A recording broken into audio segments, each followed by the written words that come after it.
Today, Dr. Robert, he will tell you about the top management secrets. Dr. Roberts, he's a professor in different universities. He has more than 440 publications, as you can see, and his books are used by more than 1 million students. So we hope that you will enjoy the lecture today. And if you have questions, either you can ask Dr. Robert directly on the chat box or in the end of the lecture.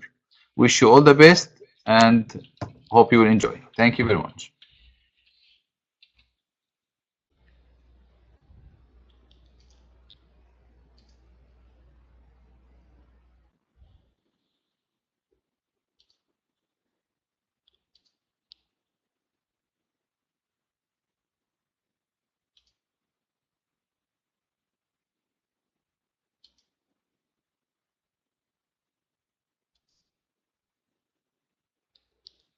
Can anybody hear me? Hello?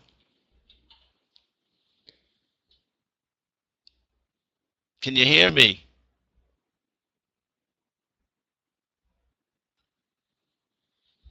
It's not clear to me if people can hear me or not.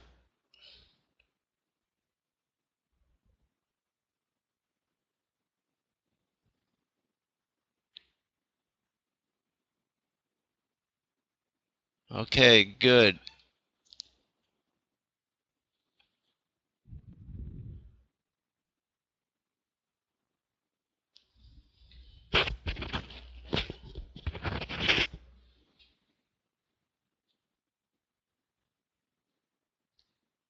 Okay, I think everybody's said they can hear me. I guess we can start. Okay.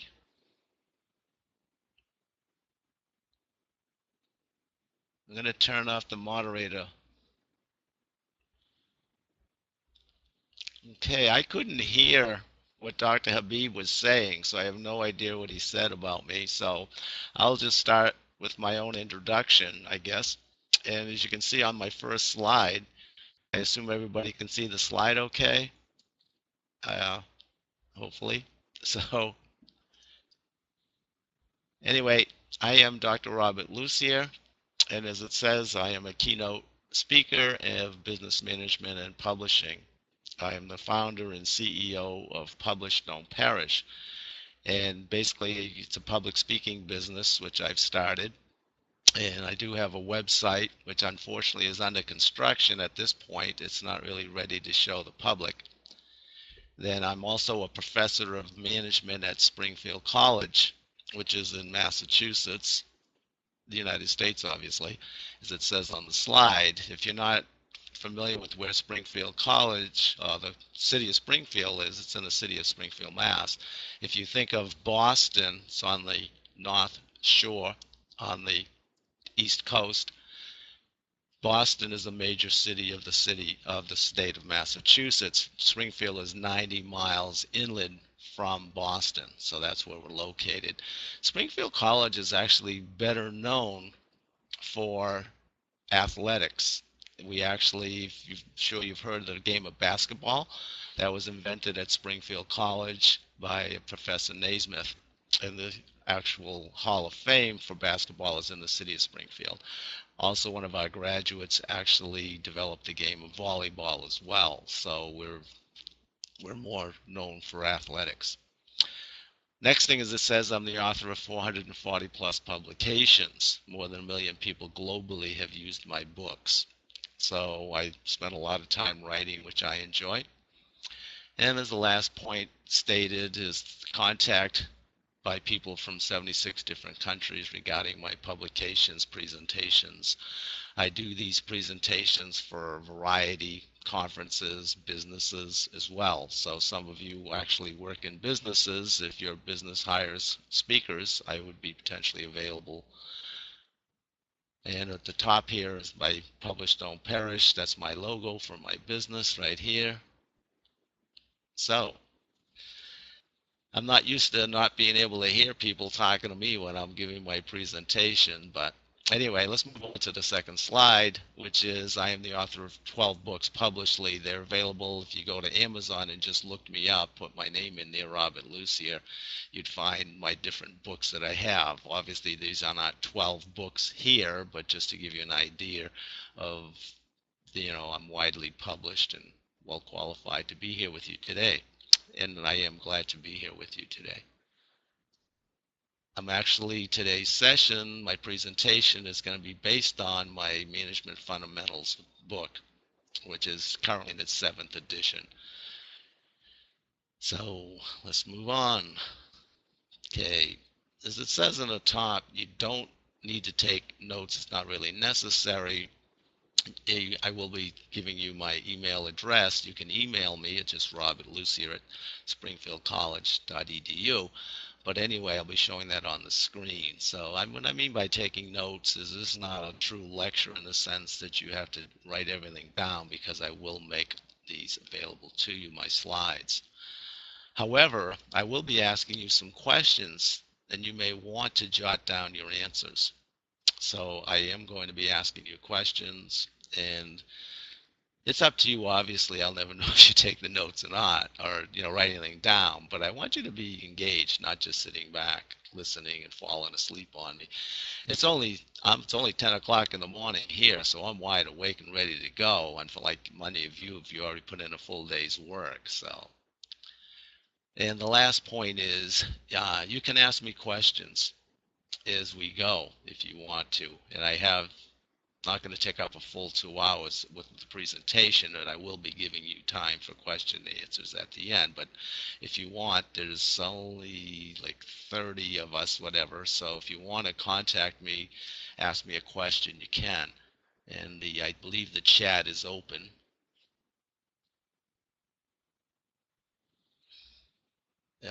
Say go to main chat. Okay. So I'm just looking at the main chat now. Okay, so everybody set to move on? Okay, let's go to the next slide. So what's the title? By now finally getting to the title. So the top management secrets of setting objectives, priorities, delegating tasks to increase productivity. Notice that I did put in red font the word objective, because that's the key. To me, is all management is about setting objectives to begin with, and then everything stems from there. So when we set objectives, we have to have priorities to make these objectives a reality and to achieve them. And we also want to delegate tasks because we have objectives to accomplish, but as managers, we get the job done through others. So we have to delegate those tasks. So this is what the 3 main areas we're going to be talking about first. But before that, we'll get into some basic stuff.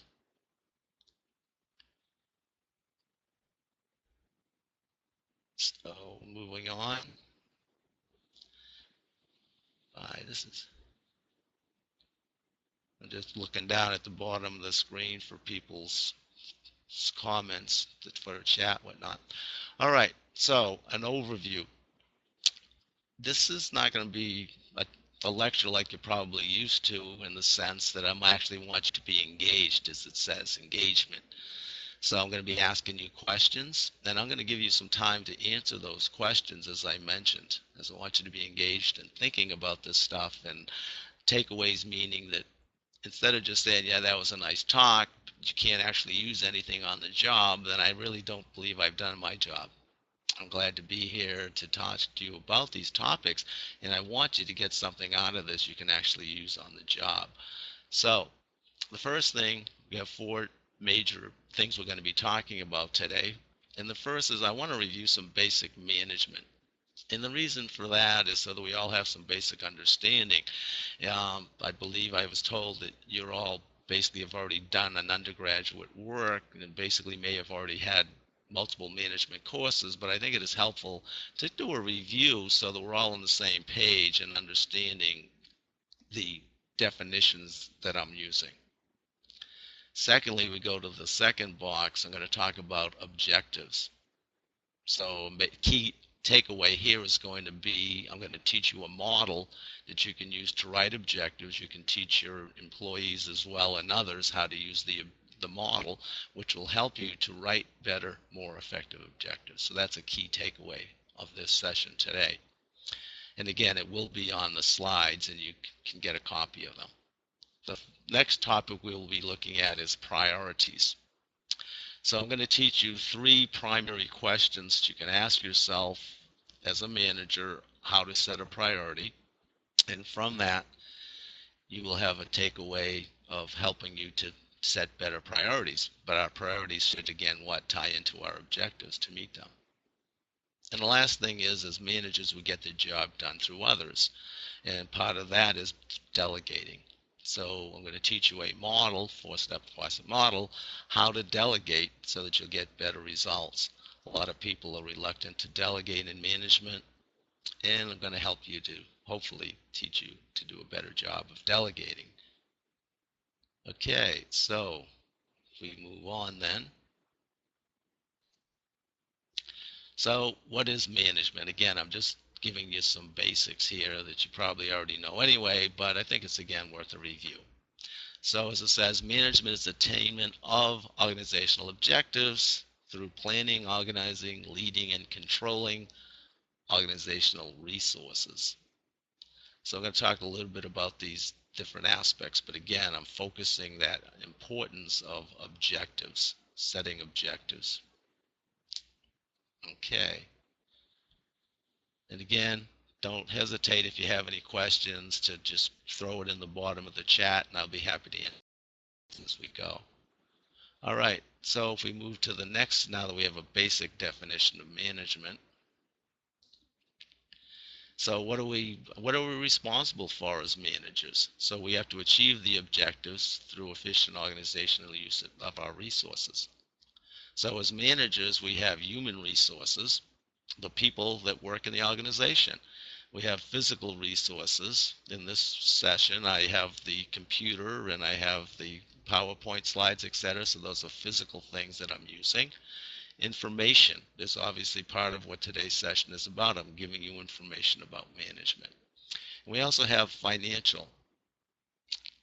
So without money, you don't have a business, as you know. So these are some of the things that we all have to manage. So I'm going to give you a little bit of time to think about what are some of the resources you manage. So what are you managing as a manager? I'll give you about 15-20 seconds to answer the question before I go on. And I think it would be helpful if, not necessarily just go by time, as I mentioned. If people feel as though I'm taking too much time, you want to move on faster, you can let me know, whatever. But I do want you to think about what I'm talking about.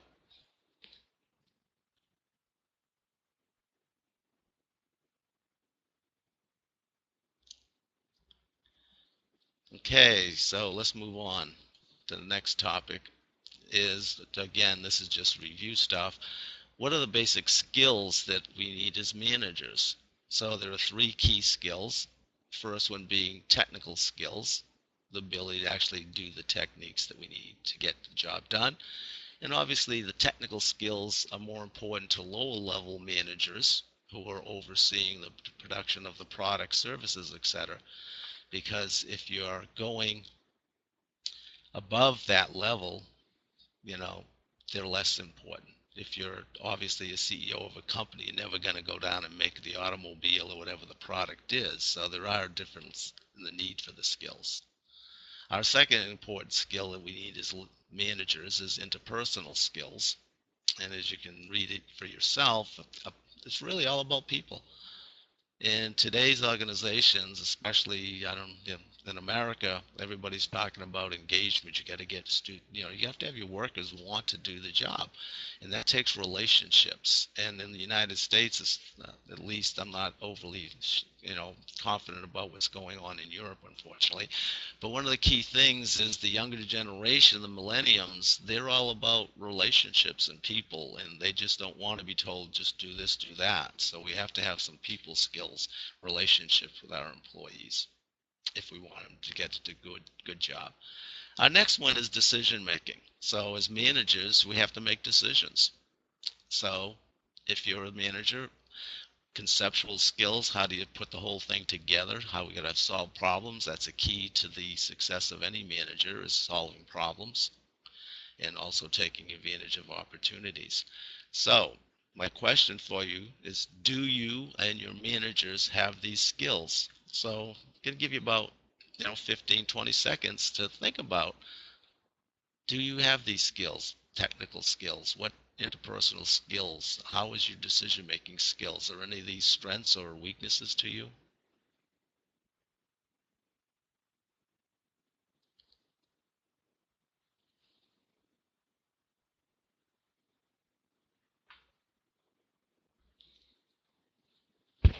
Oops.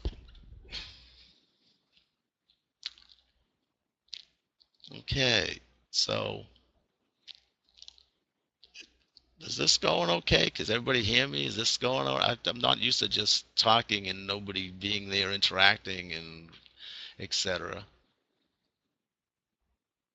So so it's going okay. All right, so I got a few messages here. So all right, let's keep moving then. Okay, so again, we're just still in the review part. So what do you do as a manager? All managers have to perform 4 basic functions. So we all have to plan as managers. And again, what is planning? The key again is what? Objectives. So if we're going to set a plan, the first step is the objective. Then we have to determine the plan of how to achieve the objective. So part of the planning process begins with setting those objectives. Then we have to organize ourselves. As we said, we get the job done through people, right? Through our human resources. So we have to delegate and coordinate the task. So and allocate those resources. And again, to do what? To achieve the objective. That's always what we're looking at.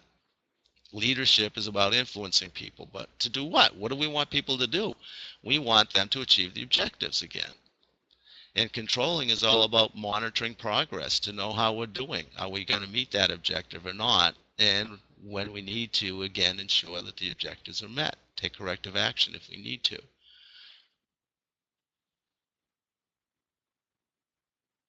Okay, so I see a few comments, nothing that's really a question. Oh, wait a minute, I'm sorry, there is a question. Does the background pyramid have any relationship to the skills outlined? It's really just the functional aspect to it, so there's really not a pyramid necessarily. They're just 3 different. They're not really one is more important than the other. And again, it depends on the level of management. So if you're at a higher level of management, you have less need for technical skills. If you're at the high level of management, you definitely need better decision-making skills, because if you don't make the right products, the right services, you're not going to be in business. So they're not a pyramid at all. Thanks for the question. Again, I do like to be interactive, answering questions. All right. So basically the idea of the 4 functions of management. So all managers have to perform the 4 functions of management. That's one of the keys that distinguish managers from non-managers. So moving on to our next slide. This is just kind of putting it all together. In the middle, again, we have the skills that we need. And again, there's no special sequence or order depending upon the manager's job. So again, if you're a low-level manager, these technical skills are more important. Everybody needs these interpersonal skills. And if you're at the top, again, the key, very important to make the proper decisions. So those are our skills. And again, we have planning, we organize, we lead, and we control. So there's the basic of the foundations that I wanted to have before we move into the upper, the next level of talk on these aspects. All right. So, all right, I'm just checking see if there's any new questions. And so nothing new questions. And again, don't hesitate to ask. I do like questions. All right, next thing. So we mentioned that this is the second key takeaway, really. The basics is not so much of a takeaway, but this one is a takeaway here, is the idea of objectives, how to write objectives, and we're going to look at that. So objectives state what is to be accomplished, specific measurable terms of a target date. So what are the criteria for effective objectives? So in that definition, the first three need to be specific. You can't talk general terms. If you can't measure it, there's a saying, and if you can't measure it, you can't achieve it.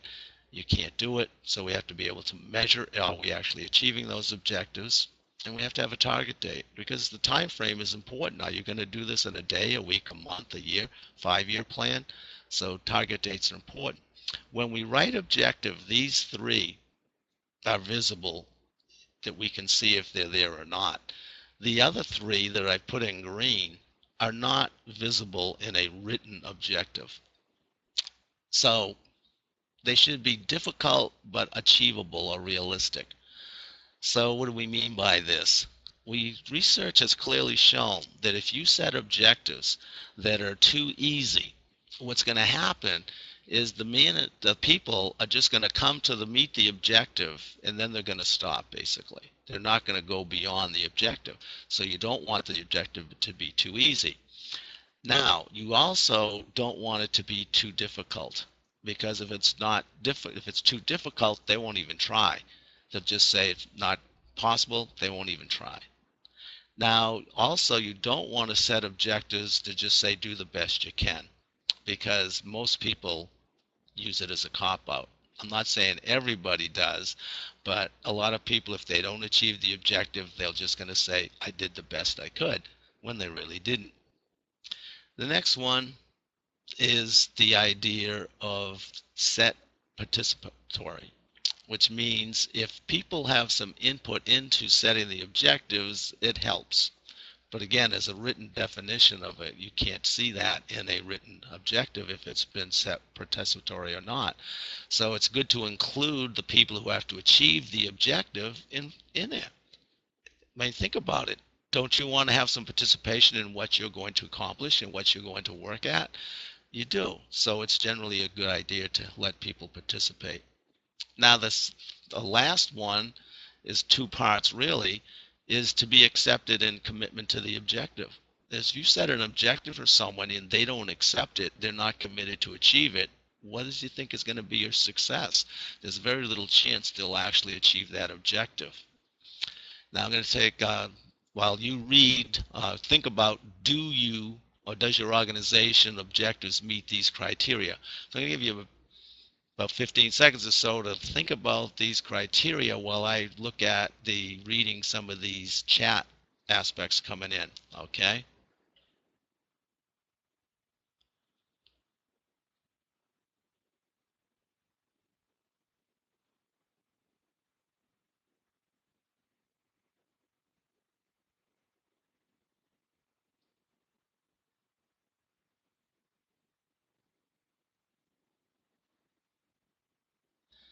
Okay, I'll just, one comment was made about shouldn't controlling or the monitoring be at all stages.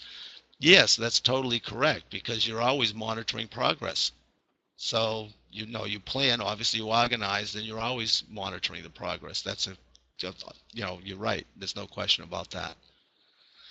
All right, so as I said, some of this is a little bit basic, but we're going to get a little bit more specific on how you can actually use this stuff. So again, I'm not talking theory here.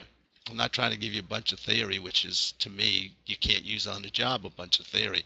I'm going to try to give you some practical stuff here. So let's get to the more practical. So the setting objective model. And one thing we have to begin realize is objectives are the end results. They don't include the plan to achieve the objective. Now this is the model right here. This is the objective writing model. This is a takeaway.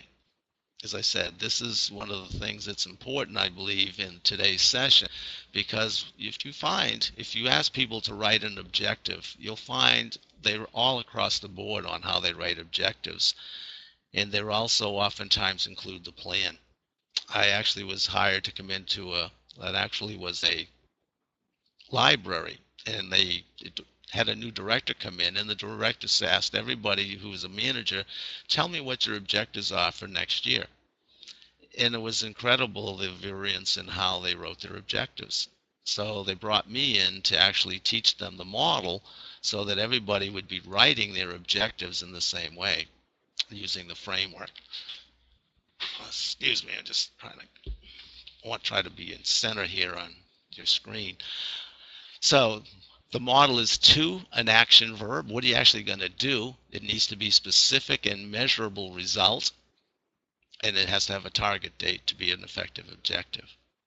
So from Apple computers to build a driverless car by the end of 2020. That's one of their objectives. So obviously there's a lot of sub-objectives to those as well. This one a little more down to your daily type of things is to create an income statement for the month of May by June 10th, which is coming up shortly. So I wrote that one specifically for saying what's coming up in the near future. Okay, let me take a second to, let's go down to the next slide. Whoa, wait a minute.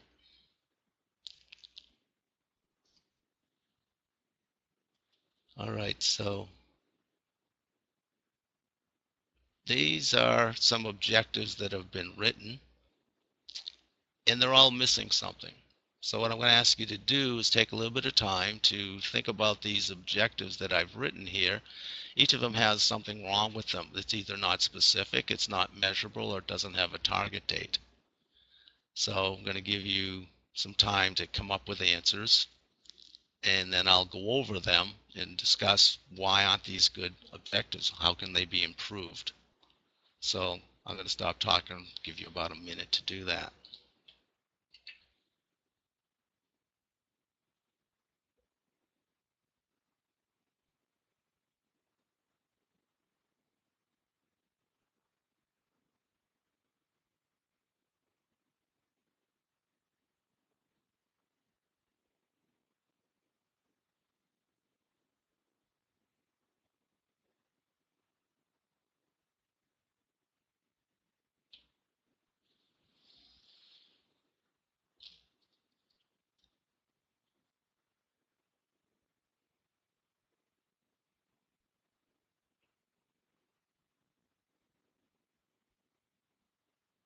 Okay, I can see that some people are responding to different answers and whatnot, but I did get one question. It's the idea that yes, there are some ongoing objectives, and you have made a good point that some things are difficult to measure. That's true. Like quality of health care. How do you measure quality of health care? How do you measure quality of teaching? But if you don't measure it, it's never going to get done. And how are you going to know if a person is doing a good job or not? So you're right. There can be an ongoing objective, like keeping the reject rate under 10%. So it's an ongoing, you don't have to write it out in that sense. You always try to be below 10%. So there are ongoing objectives. You are correct in that respect.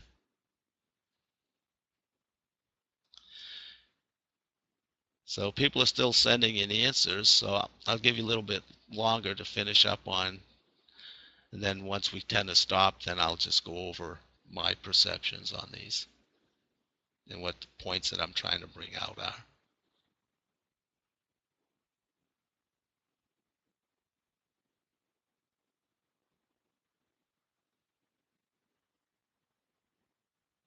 All right, I guess I haven't seen anybody sending in new comments, so let me go over these.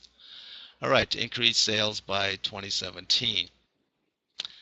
This is measurable because if you have an income statement, you have sales records, you do know if it's increased or not. The problem area is what that somebody's already mentioned.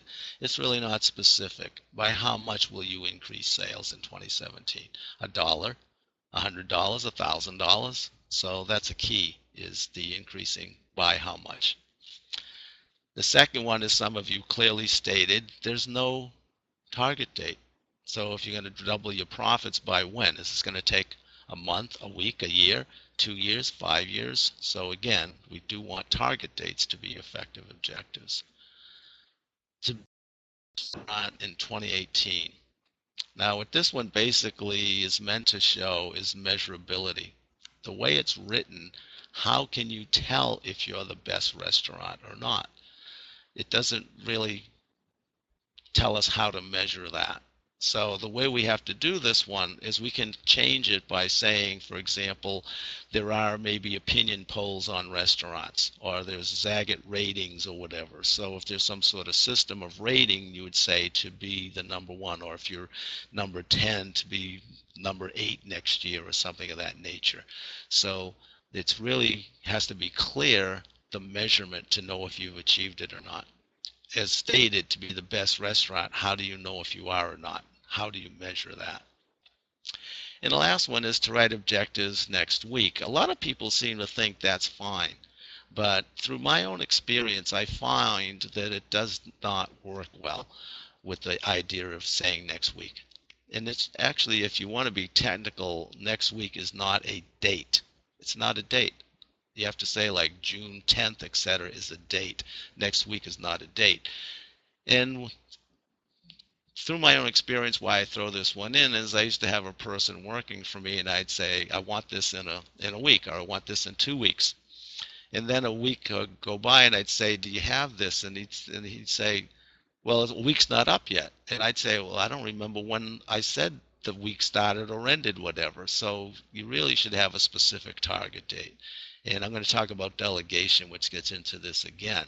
So if you just say within a week or a couple of days, no, that's not a target date. You really want to be more specific. That's a better one. Okay. So let me check down at the chats to see if anybody's any new questions coming in.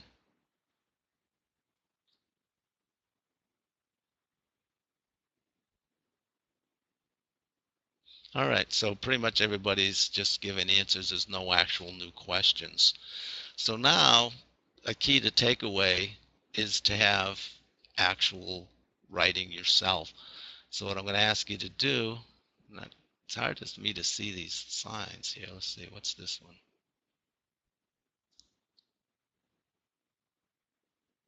But what I want you to do is stop now, give you about a minute to write your own objective, something that relates to you now. So take some time, write down an objective using the model. So why don't we go back to the model to show you the model. So to action verb, singular measurable result with a target date. So write an objective for yourself or your organization using the model. This is a takeaway that hopefully you'll be able to write better objectives. And some of you like to be active. If you want, write it in the chat. Show me your objective.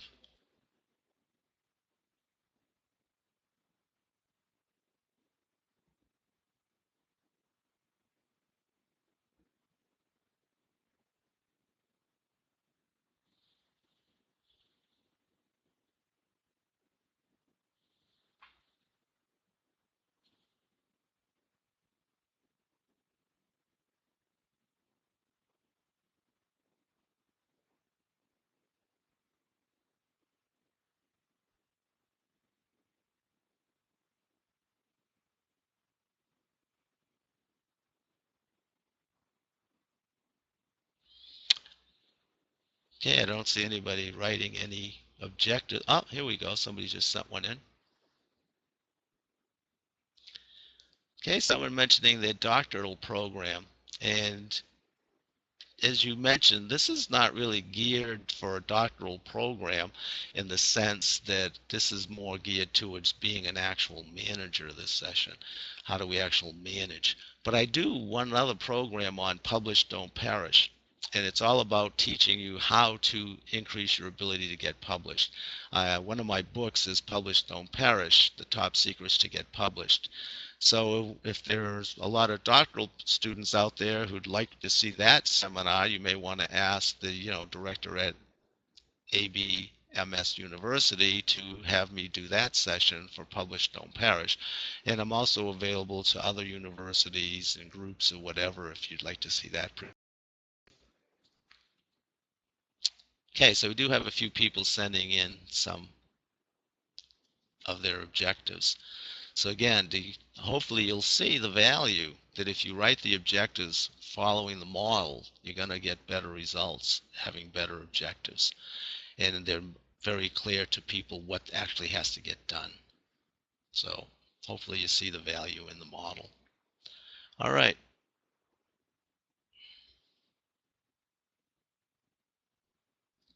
Sounds like an administrator here talking about developing student retention.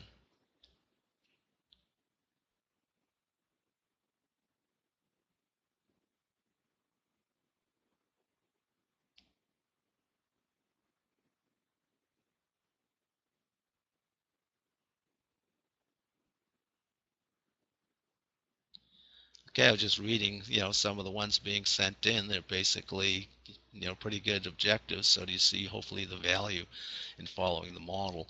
And again, if you were a manager and you have a department, one thing it's always nice to do is have people in your department set their own objectives. And if you teach them the model, everybody's on the same page. You're going to get consistency in those objectives. Okay, so we still got some coming in. So I'll give you about another 15 seconds to finish up on your writing, and then we'll move on to the next.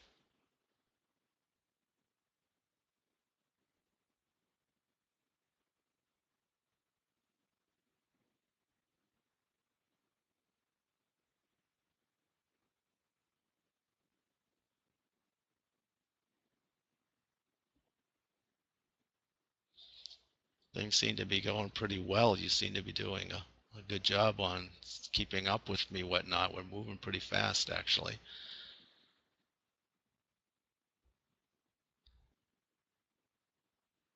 Oh, somebody came in late. Hi, how you doing? All right. One of the things I do like to do is use humor in my presentation. So what I'm going to do is use some humor as a little bit of break because we're just done setting objectives. We've been going on for about 40 minutes now, and it's tough to pay attention for 2 hours. And again, this is not going to last the full 2 hours. We'll have that discussion session at the end if you ask me any questions about management, not specifically just about these topics that I'm covering today. I'm a consultant to businesses. If you've got some questions, I'd be happy to answer them. All right. So anyway, let's get a little break here and a little humor. What I'm going to do on this is to tell you what happened in class to me not that long ago. So what happened was I had a student sitting up in the left-hand side of the classroom, and he was getting kind of tired. And the next thing I know, he's got his head down on the desk. And so I figured I'll just ignore it. He's tired. Let him sleep. Hopefully none of you are sleeping on me right now. But anyway, so he's sleeping. So I'll just say, I'm just going to ignore this guy. Just let him sleep. Before you know it, unfortunately, he starts to snore. So when he's snoring, the other people around him start to laugh a little bit because, this guy's snoring in class. They're kind of laughing about it. So now I can't let it go. So I said to the young lady sitting next to him, I said, Susan, will you wake up Joe, please? And she goes like this. You got to watch me on this. She goes,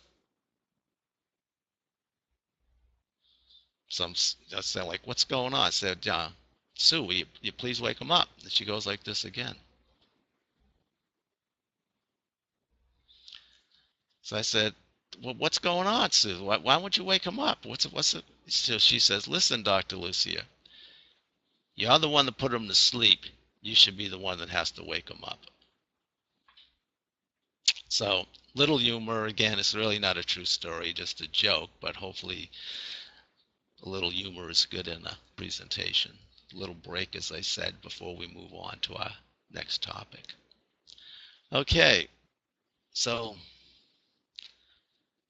some people did like the joke, so that's good. Let me see. Okay, so there was a couple others. All right, okay. So we've had a little break. So now why don't we move on to our next topic? All right, so our next topic, we move on to, we have objectives, we said. Now we've got to make sure we have priorities to help us to achieve those objectives. So again, we have the objectives, then we want to meet those objectives. But when faced with multiple tasks, how can we prioritize them to meet objectives? So before I tell you my ideas of some priority determination questions, I'd like you to think about, how do you set priorities right now? Do you have any system at all for setting priorities?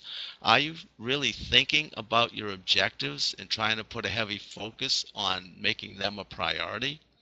Because one of the things you probably will find is a lot of people spend time doing unproductive things that have nothing to do with what's really important in achieving these objectives. Oftentimes we talk about the difference between important and urgent. Oftentimes things come up, they're supposedly urgent. Somebody comes into your office, they need something right away, so it needs to be done, but is that really what we should be doing? Is it really more important than what we're already doing? So one of the key questions we can ask ourselves before we get into the actual questions, the model, is what I'm doing now more important than this interruption? And can the interruption or not? So are we really focusing on our objectives? So I'm going to let you think about that for about 10 or 15 seconds. So how do you prioritize right now? That's my question to you.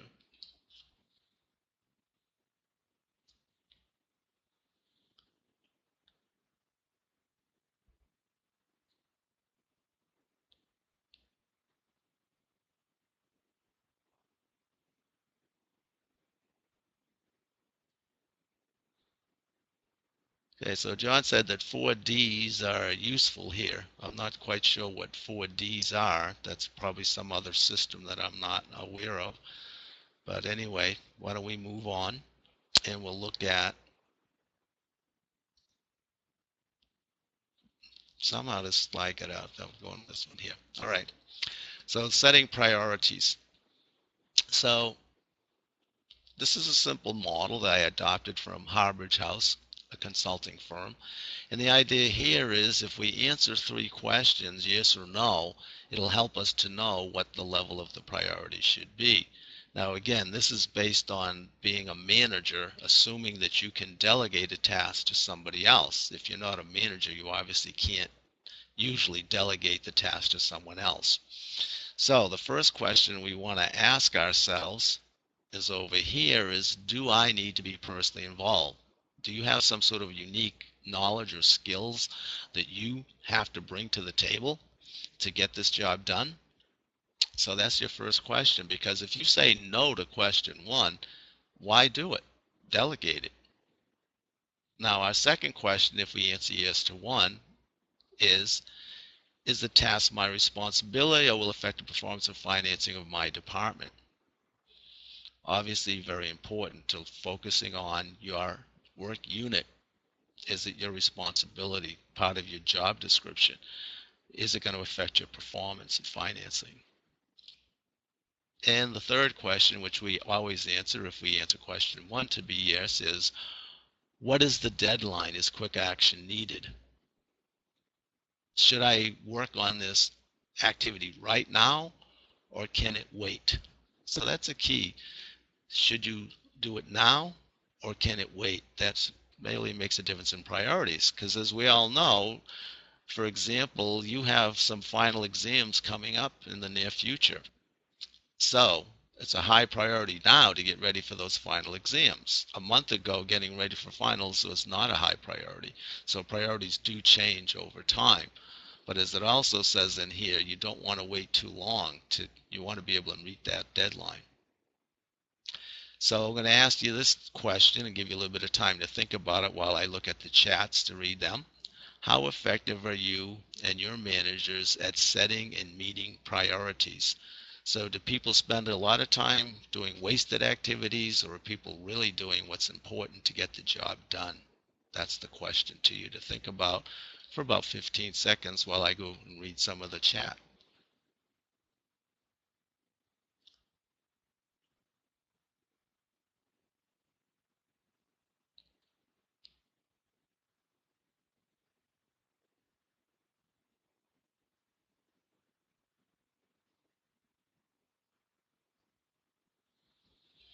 Okay, so we did have a couple of comments pertaining to how people do, work with their priorities. And again, I'm not saying this is the one and only or the best way to do it, but this is a model, again, that can be a takeaway to you, that if you want to answer these questions, it can help you to set priorities. All right, so let's look at a to-do list that I've developed, and it actually shows the three questions here. First question, do I need to be personally involved? Does it finance responsibility? Is quick action needed? Then based on the answer to our three questions, we come up with a priority, either delegate, high, medium, or low. So this over here is the answers. So if we say no to question one, we just delegate. Here, if it's 3 yeses, Ys, etc. So basically this is the idea. So this is a to-do list which can be used. So the idea is you write down your task here. You really don't need this line, but you write your task as they come up. You write your task. Now as you write your task on your to-do list, you prioritize them. Now notice that the way this system works of prioritization, you're not saying this is number one, this is number two, number three, etc. I'm not saying that numbering the system 1, 2, 3, 4, 5, my fifth priority doesn't work. But the problem with if you have a lot of things coming at you all the time and you have to prioritize, if you've got a long list, 1 to 15 say, every time something new comes up, what do you have to do? Reset the number system, right? Now, does this new thing coming in become number 6, 7, 8, whatever? So if you only got a couple of things to do, numbering is fine. But the idea here is if you have the D's, the 8, delegate, high, medium, low, if it's a high, you get to it quickly. If it's a medium, you wait on it. If it's low, when you get to it. So the idea is to use a high, medium, low system to help you to set the priorities of the specific task that comes up. And we're always asking ourselves again, is quick action needed? What's the deadline? Should I be doing this or something else? Is what's in here. All right. Now, what I'm going to do next is to give you a chance. Again, I want this to be interactive. I want you to be involved, like we did with the objectives, to try to figure out what's wrong with it, etc. I'm going to show you some priorities on the to-do list and ask you to come up with what you think. So unfortunately, these don't line up with the lines properly. I'm not the best techie on developing my presentation slides here. But if you can read these, hopefully you can, read it, then you answer yes, yes, yes, no, whatever, and then you come up with a high, medium, or low priority. So there are 4 things on the to-do list here. I'll give you a few minutes to read them and say YN and come up with a priority. So again, the way this works, you read it, you say yes, no, yes, whatever. Once you have your answers to the 3 questions, then if it's a no to question 1, you delegate. If it's 3 Ys, then it's a high priority. If you've got a YN or a YN, then it's medium priority. And it's a low level if it's no to the second 2 questions. So why don't I give you a few minutes to do these, and then I'll go over them, see how you do.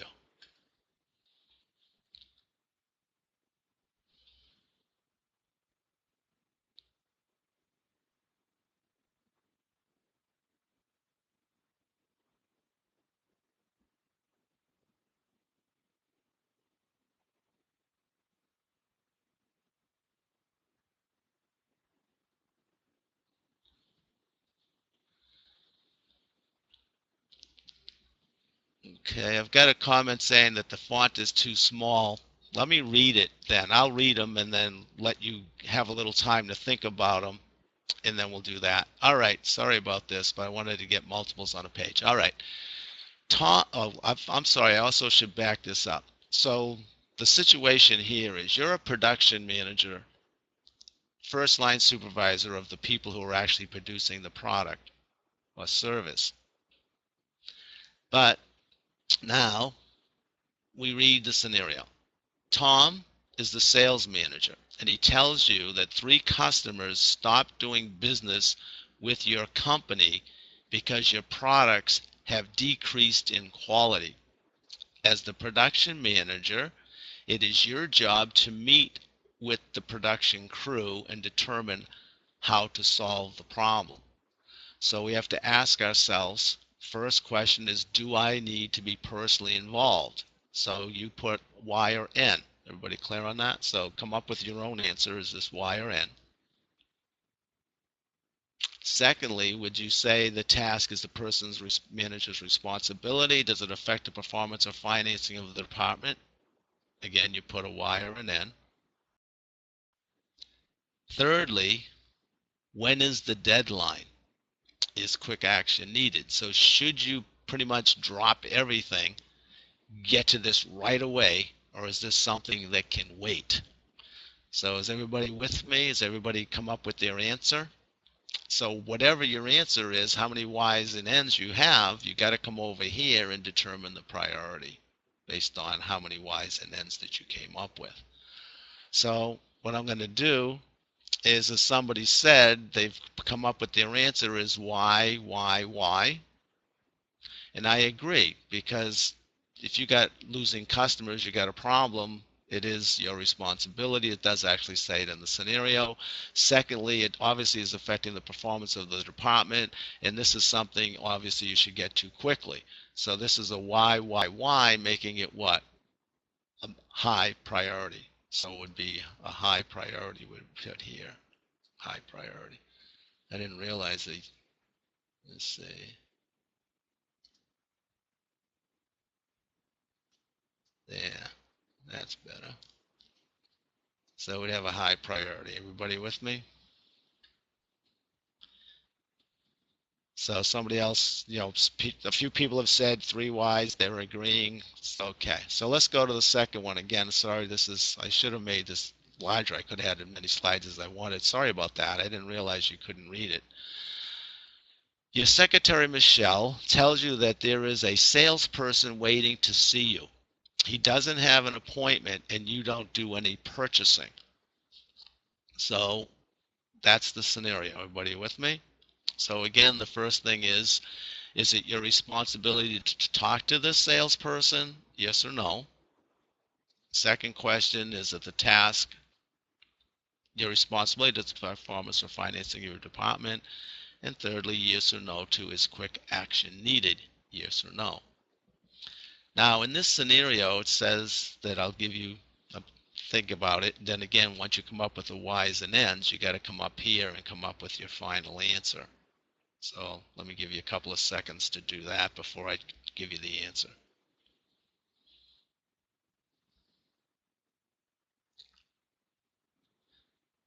Okay, so we've got some people sending in their answers.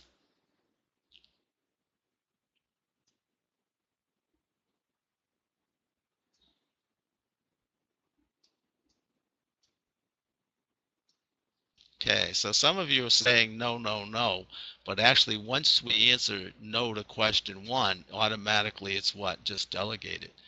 If you don't have to do the task yourself, delegate it and let somebody else do that task. Everybody with me? Okay.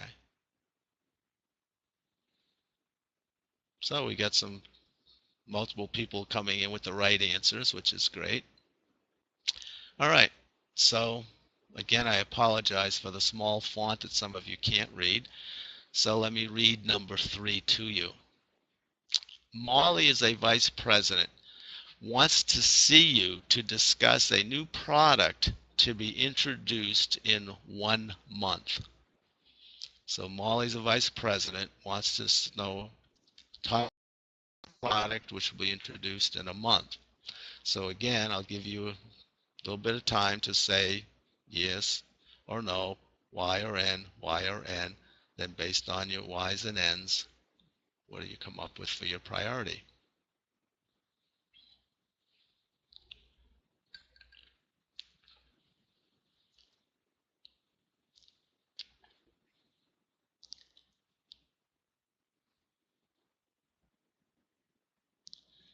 Okay, so we do have some people sending in answers.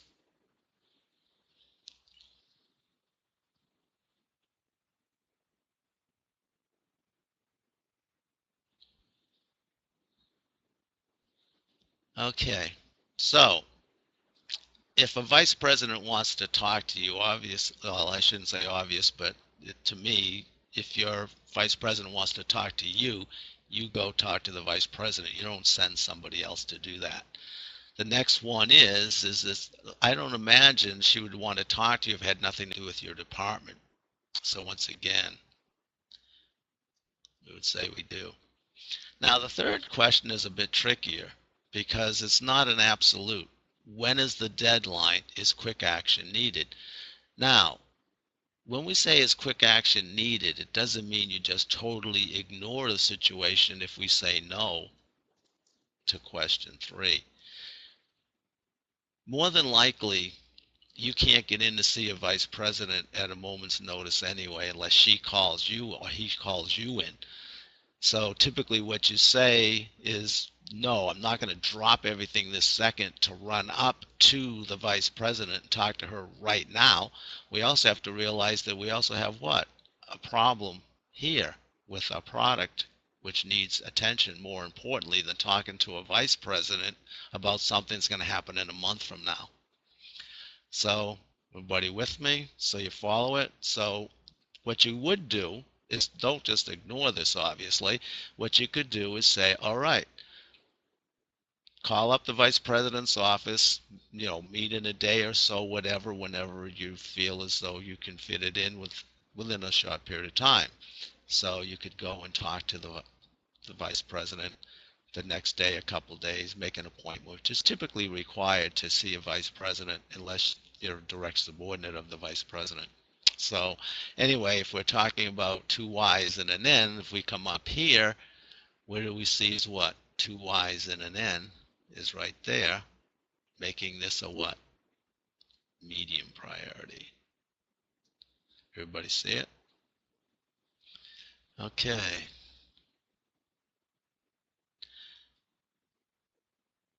So some people did, have some different answers on, or is that the last one? I'm hard to tell which question number it is. Anyway, all right. Anyway, hopefully you follow this. Why is not a big rush. You can wait a day or so. And again, this is a quick action needed is relative term. If you're talking about doing certain things, it takes a lot longer than others, and it's not an easy question. You have to be in the actual job to be better at knowing the answer. All right, let's do the fourth one here. Tom is a sales manager, sent you a memo stating that the sales forecast was incorrect. Sales are expected to increase by 20% starting next month, and inventory must be increased in order to meet the unexpected sales forecast. So again, you are the manager here. Somebody's contacted you from sales saying they got to have an increase of 20% sales increase starting next month, and you don't have extra inventory at this point to help with that. So as usual, I'll give you a minute to come up with your own Y's and N's and then say what the answer is, recommended answer is.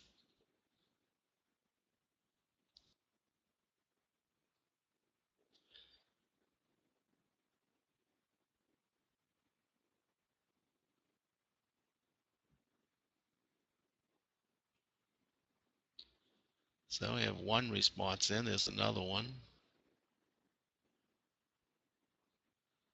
Okay, so we got a little bit of differences, some people having all Y's, some not. But I'm glad you're responding. As I said, I like to make this interactive as opposed to just a simple lecture where you sit back and basically think about everything else going on at work or whatever. So glad to see that many of you are engaged here.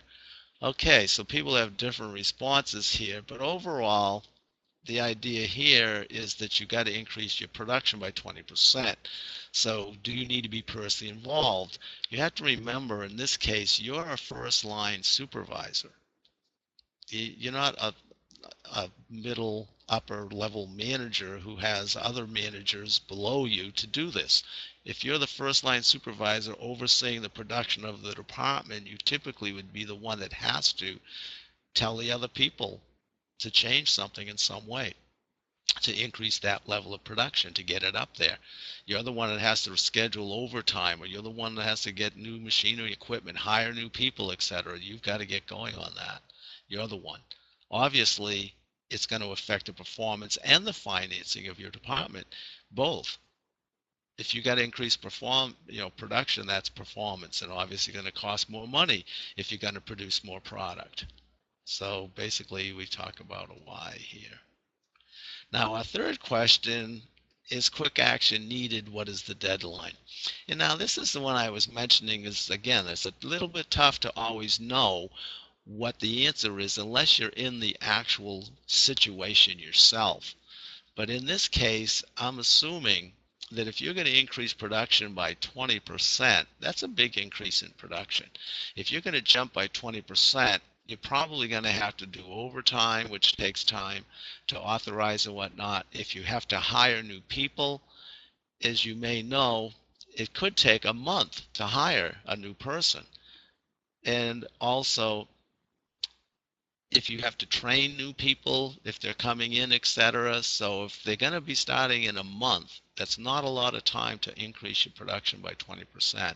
So this is something you really can't get waiting. I mean, you can't really wait. You really, I think, should get going on this as soon as possible to get it moving. If you don't have it in process, like if you have to hire new people, if you don't get that going soon, you can't wait a month and then say, let's start to hire, etc., or buy new equipment, etc. It takes time to oftentimes to get it in, specialized stuff, whatnot. So if we have 3 whys, again, it's the same as up here. We have another high priority. Everybody with me?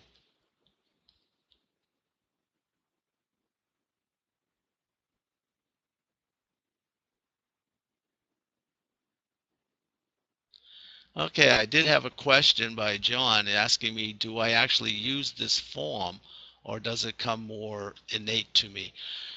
One of the important things you have to realize is depends on what your position is and how much you have being thrown at you all the time.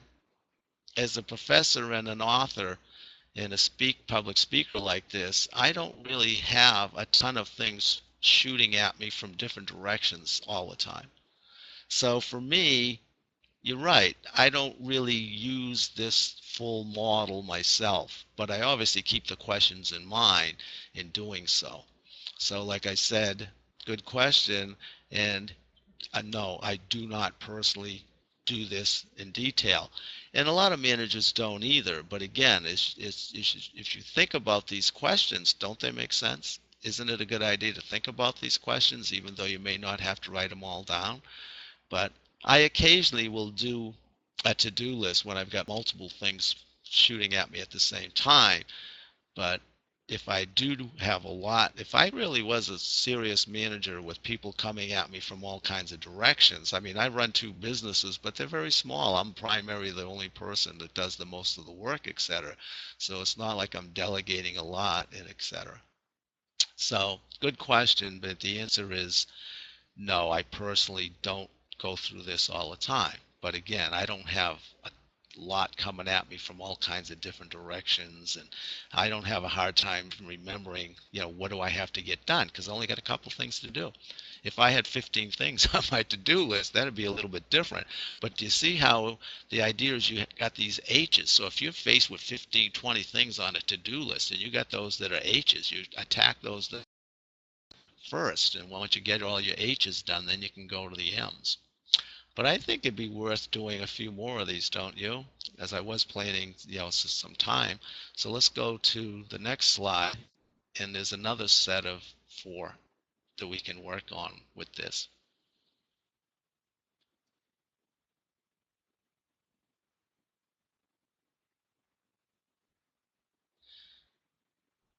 Okay, I did get another question.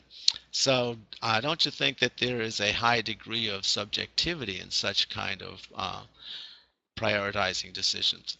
I totally agree with that. As I did mention, I'm giving you a scenario where you're put into a situation you don't really know.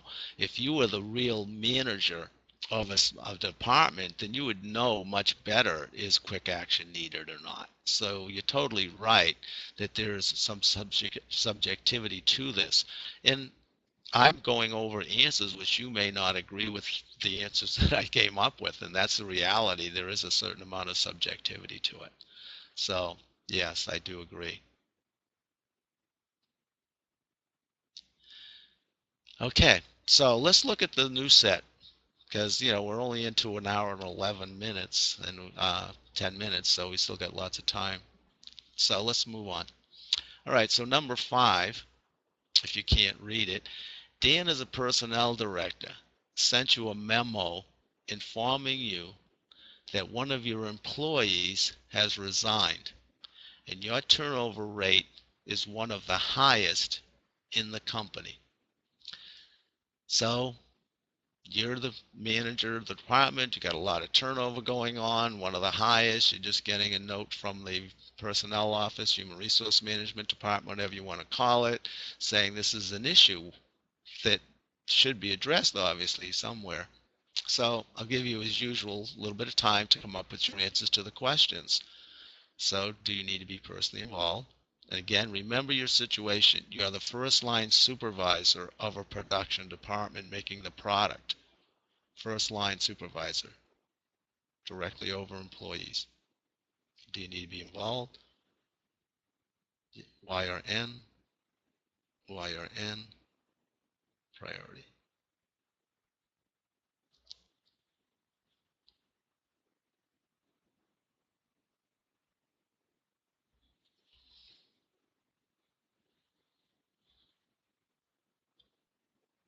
We do have some answers coming in.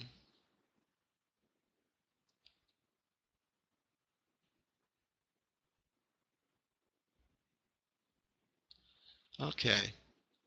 Got a few answers coming in. I'll give you my perception. And again, as somebody pointed out, it is somewhat subjective. So don't be overly hung up if you don't come up with the same answers that I do. But again, you're a first line supervisor. You really need to be involved in this case. I mean, think about it in this respect. If you're the first line supervisor, you don't have any secretaries or anything for the most part. You basically can't tell someone, stop running a machine making this product and look into this for me. You're not at that level. If you were the vice president and had, staff people, whatever, that can do things like this for you, but you're not. You're a first line supervisor, so you really need to do this yourself to look into it. Now, the second question is, if you have high performance, if you have a high turnover rate, that does affect the performance of your department, clearly.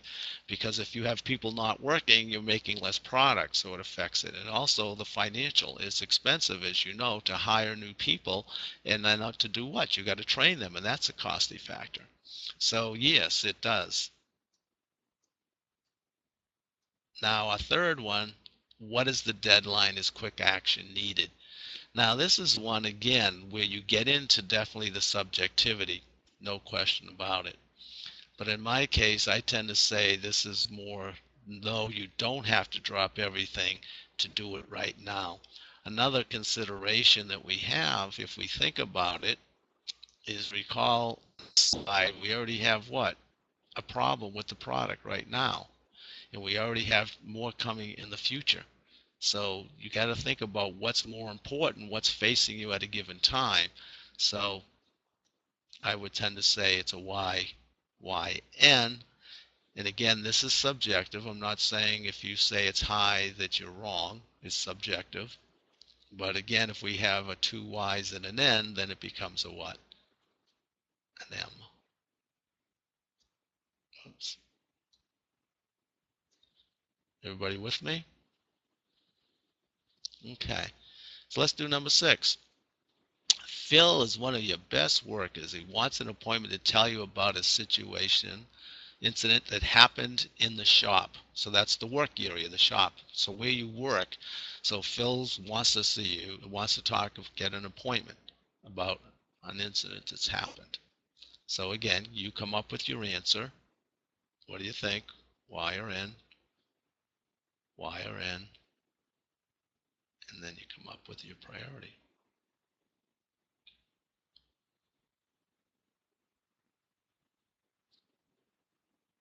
And we got some answers coming in with a little bit of differences here.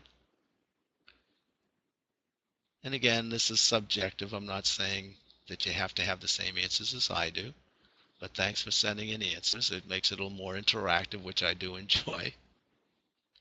I don't like to feel like I'm sitting here talking to myself. All right, so Phil, one of your best workers. So if he wants to talk to you, what are you going to say? No, don't talk to me. So you obviously, I shouldn't say obvious, but I think you should be involved. Okay, let's go on to the second one. So it says the task is the responsibility. It does affect the department in some way. It must, because he says it happened in the shop. So it is work department related. But now this again is the trickiest and most subjective of the questions. Is quick action needed? So the question we're asking is, think about this. So let's just say you're in your office now, and this guy Phil comes to your office to ask for an appointment. Now you got to remember that you've got two high priority items that you've got to increase the quality of your product. You're looking into that, and you also have in a month going to have to increase your productivity by 20%. So you've got some things on your plate. The question is, if he comes and asks for an appointment, should you drop everything and talk to him right now? Or should you give him an appointment, which he's asked for, to come back at another time to talk to you? And that's the key thing you have to remember, because today we're constantly bombarded by things coming up and that oftentimes can wait. But we got to jump right on them. It seems that today everything needs an immediate response, but that's not true. You got to remember, what's the more important thing to do? That's what we're asking ourselves. Can we put this off, or do we need to do it now? And so many times we can put it off. In today's society, as you know, we're always got beaming, banging, you've got texts coming in, you got emails coming in, you got maybe calls coming in, everything's coming at you. It's hard to say, well, is this really more important or not? Should I do this now, or should I let it wait? And that's again the key. What's the objective? What's really important? Do what's important. Let the other stuff wait. And sometimes it takes care of itself, not always. But anyway, so I'm saying that this can wait. And another way we know that it can wait is he asked you for an appointment, didn't he? If this was an emergency, he'd come in and say, I need to talk to you now. He'd be pushing, wanting your time now, not an appointment. Knowing that he wants an appointment tells me that this can wait. Okay, everybody clear on that? Okay, let's move on to the next one. Tom calls and asks you to meet with him and a prospective customer for your product. The customer wants to meet you. Now you got to remember, what's the situation here? You're the production supervisor overseeing the production of the product. Now the salesperson is contacting you, asking you to meet with a potential customer. That's the situation now.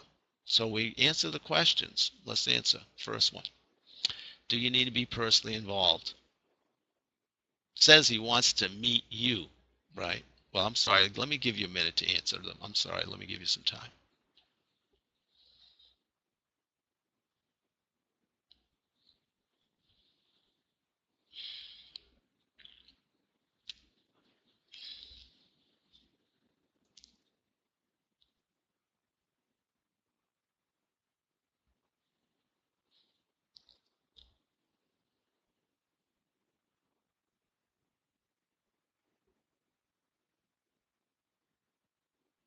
So we have some answers coming in. Now, one thing I do want to do with this one especially is say again that, this is some subjectivity to this. You're not actually in the situation, so it's hard to say, definitely this is or shouldn't, is or isn't. But anyway, if we look at this, it says that he wants to meet you. So if the person wants to meet you, then it seems like you would have to be personally involved, that you couldn't send somebody else in your place. It specifies. Second question, does it affect the performance or financing of your department? And the answer to that is it's a prospective customer. So the answer I would think would be it does affect the performance of your department if you can get a new customer. But now the third question asks, what's the deadline? So again, what is the question? Should you drop everything and put a high priority to rush off to meet with a prospective customer? It's a prospective customer, not a current customer. Now, again, as I mentioned to you, one of the things when we're looking at these priorities is what else do we have on our plate? Remember, we already have a quality problem going on. We've lost a couple of customers. So what do we got to do? That is critical. We got to get that. We also have 20% coming in. We're going to have another 20% product that we need to do for next month.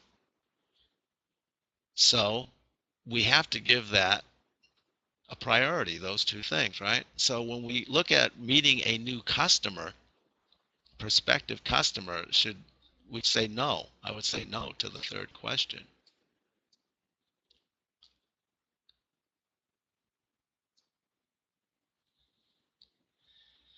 Now, actually, if I look back at this one, if you said no to question 2, I would agree that that's also good, because it's really, you have to ask, is it really your responsibility to meet with customers, prospective customers? Some people would say no. So this one, again, is somewhat subjective. Some would say yes, some say no. But again, is it really a responsibility to talk to prospective customers? So it depends again how you answer, but I would say this is either or low or medium. So how could you make this a good situation? Let me tell you how I'd handle this situation. Tom is a salesperson. More than likely, Tom has an expense account for wining and dining potential customers. He's asking to meet with you. You got to eat lunch, right? So why not set up a luncheon meeting, meet this guy, get your free lunch, and go back to work and get your job done? So that's one way you could handle it. But overall, again, you've already got a couple of things that you really should be more important than meeting a new prospective customer at this point. So again, doesn't mean when we say no to this one that you do nothing. Again, you could call up and say, well, let's set up a luncheon meeting tomorrow, the next day, Friday, whatever. It's not like you have to do it right away. Okay, everybody clear on that? All right. And some people did have the same answer as I did, and some didn't, whatever. But let's look at the last one. In the mail, you got a note from Randolph, the president of your company, in an article from the Wall Street Journal. The note saying, for your information. So again, as usual, give you a little bit of time on that, and then I'll go over the answer.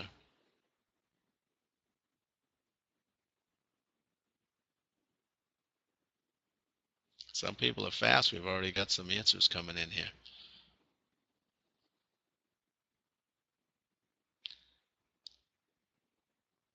Okay, so we do have some answers coming in, and we have, one of the things you have to realize is if you get an article in the Wall Street Journal, if you're a first line supervisor, what are you going to do? Tell somebody on running a machine, stop working and doing the job and read this article and tell me what it says? So you got to read it. Secondly, is it just affect the performance of financing of your department? Probably not if it just says for your information.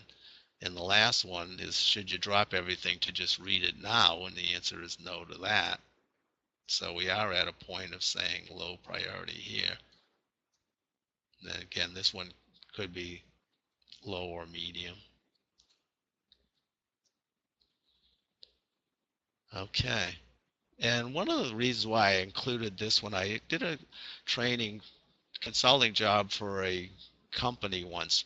And what the situation was is there was a president of the company was walking to his office and he noticed that a light bulb was out. So he just mentioned to the secretary there's a light bulb out. So she called maintenance.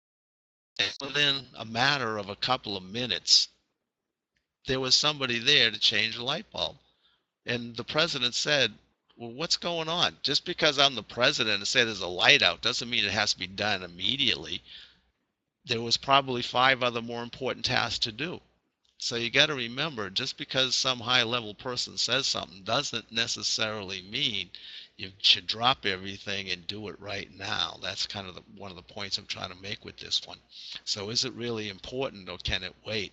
That's a key. Can it wait? Okay. So everybody with me? All right. Now we've covered the third major takeaway topic area is how helpfully this will help you to set priorities, do a better job of setting priorities. So let's move on. We're going to, like I say, we will move on to our next topic, which is delegation. And again, there's another takeaway there. But before I go into delegation, we've been going for close to an hour and a half. So let me do this. I'm going to take a little break by telling you another humorous type of situation. So let's do that. Take a little break with a little humor. Okay. This happened at I do live public speaking, going to conferences and whatnot. Again, I am available if anybody wants to try to book me for that. But I was at the conference and I'm doing my presentation. It was a long one. There was a break in between. So what happened was we took a break. It was just a short break, so people were like mingling around. They weren't leaving the room. They were just kind of hanging around, talking a little bit and whatnot. And the person who the person who booked me was, talking to me in between the 2 parts of the session. So I'm standing there talking to him. And this little old man, he had a cane, he comes walking by. And as he walked by, he said, bad presentation. And he walked on. And I'm thinking to myself, geez, I thought I was doing a good job. I started to get a little down about his comment. But the little old man, he went back around and was mingling with the other people. And a few minutes later, same little man comes walking by. He said, you should be ashamed of that presentation. And he walks by again, and I'm thinking, geez, I thought I was doing a good job. What's happening here? I don't understand. I'm getting a little bit nervous about this. A little while later, 3rd time, same little man comes by. He says, that's the worst presentation I ever seen in my life. And now I'm really getting a little bit despaired. So my host says to me, Bob, listen, just take it easy. You're doing okay. You just have to realize that that's Joel Corman. He's a little senile. All he ever does is walk around repeating what everybody else is saying. So again, didn't really happen because I am a good speaker. People don't say that about me. But anyway, it's just a little bit of humorous story that I like to tell as, again, a little break before we move on to our 4th and final topic. So someone liked it. Anyways, again, it's just a little humorous story. So, okay. We're running into about an hour and a half. We've got a little ways to go. So let's move on to our 4th topic for today, which is delegation. So we mentioned that there's 4 basic functions of management. We have to plan, we have to organize, we lead, and we control. So delegation is part of the organization function of management. It's the process of assigning responsibility, authority for accomplishing what? An objective. So again, we're getting back to the importance of setting objectives. You set the objective, you plan how to achieve it, you delegate part of the task, etc., or maybe the whole assignment, the whole objective to someone, etc., and subparts of it. So this is basically an important part. Now, some managers are reluctant to delegate for a variety of reasons. But if you're a manager, again, we have to remember that our job is to get the job done through others, not to do it ourselves, but to get other people to do the job. Some people are reluctant because they say, well, I can do it better myself. I can do it better. Sometimes I can do it faster than the employee could do it. But one of the things you have to remember is part of your job as the manager is also to develop your employees. And if it's a repeating task, even though you can do it faster and better yourself, if it's something that has to be repeated on an ongoing basis, if you teach the employee to do the job instead of you, even if you're better at it, if they can do it successfully, then you're going to be better off because you'll have less to do in the menial types of things and focus more on what's more important. So we have to be willing and looking to actually delegate. So if we move to the next thing is, well, what are some of the things that we should delegate? So there are things we should delegate and some things we shouldn't delegate. So here's a list of some of the things that you could delegate. So tasks that you don't need to do. Remember priority determination question number 1? If you don't need to be personally involved, delegate it. Let somebody else do it. Tasks you don't like to do that are appropriate to delegate. So why do things you don't really like to do if there's other people who can do it for you? So what do you enjoy doing? What don't you enjoy doing? Consider that. Thirdly is things you're not good at or others can do better. Pretty straightforward, but again, let's move on to the next one. Tasks that develop employees. It's called job enrichment. Even if you can do the task better, faster, etc., again, you can do more important things. Tasks associated with solving employees' problems. Help them to learn to solve their own problems by delegating, making decisions for them. So one of the things you'll find if employees are constantly coming to you, asking you for permission to do every little thing, asking you to solve every little problem, etc., then they're taking up a lot of your time, which they shouldn't really have to do. So as a manager, if you can delegate to them solving their own problem. So instead of just giving them the answers, what can we do? You say, well, how would you handle this situation? What decision do you think should be made here? Ask them questions, get them to come up to their own answers and their own conclusions, etc. And we're going to be better off to develop them so they can stand on their own feet and be more productive than having to run to us for every little thing. So again, ask them questions, get them involved if possible. Now the last one is technical matters that are routine tasks like paperwork. So again, if anything's routine, done over and over and over again, maybe you should be letting somebody else do it. Now the last thing, well, not the last thing I'm saying, well, here's our question related to this one. Are there things you can be delegating that you are currently not delegating? So I'm going to give you 15 seconds to think about it. If you are a manager and you're not delegating types of things, so think about it. What aren't you delegating that you could actually be delegating? Could be a takeaway for you today, is to say, well, I haven't been delegating this specific thing, and I should be. So that would be a takeaway for you if you can come up with something that you're not delegating now, but that you could be delegating.